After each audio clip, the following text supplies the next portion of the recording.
Všetko sa začalo pred 3 rokmi predstavením Dedušková rukavička. Pozitívne reakcie boli povzbudením do ďalšej práce a od apríla minulého roka sa detské divadielka Stopky stali pravidelnou záležitosťou. Nezisková organizácia Stopka je v našom meste veľmi aktívna.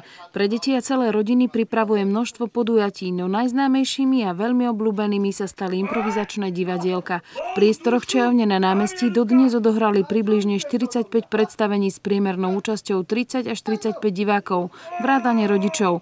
Za niekoľko mesiacov ich hry videlo teda viac ako 1500 divákov. Stopka pracuje so silou zážitku, prostredníctvom ktorej sa snaží ovplyvňovať ľudí, ich vzťah k sebe, k iným, k prostrediu, v ktorom žijú. Najviac pracujeme s deťmi, s mládežou. No a rozprávka je perfektný spôsob, ako pracovať na životných zručnostiach. Podujatia Čajovne majú aj výchovný charakter, pretože divadielka sú zamerané na rozvoj osobnosti dieťaťa. Z každej rozprávky vyplýva nejaké ponaučenie. Tvorivosť malých divákov podporujú aj všelijaké rekvizity a pekné kostýmy.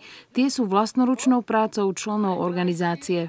Našou snahou je získavať nejaké finančné prostriedky aj na toto divadielko cez rôzne projekty, granty. Zatiaľ sa nám to ale v tejto oblasti nepodarilo, takže je to skôr z nejakých našich zdrojov vlastných.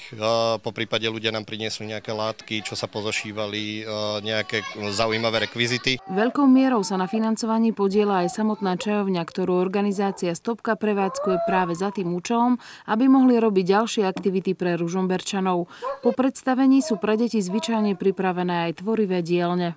Divadlo je také prvé uvedomenie si, nejakej trebárs vlastnosti, niečo, čo chceme tou rozprávkou povedať. A v tej tvorivej dielni sa to potom fixuje. Decká si vyrábajú rôzne predmety alebo nejaké kresbičky robia s rôznymi typmi materiálu a podobne. Repertoár rozprávok je naozaj pestrý. Tie najúspešnejšie vychádzajú z klasiky ako Červená čiapočka, O kozliatkách a vlkovi alebo Mrázik. Napriek tomu v nich nechýba ani kus improvizácie, ktorú do veľkej miery ovplyvňujú reakcie samotných malých divákov. Vstup na divadielka je bezplatný. V novom roku bude Stopka vo svojej divadelnej aktivite pre deti určite pokračovať.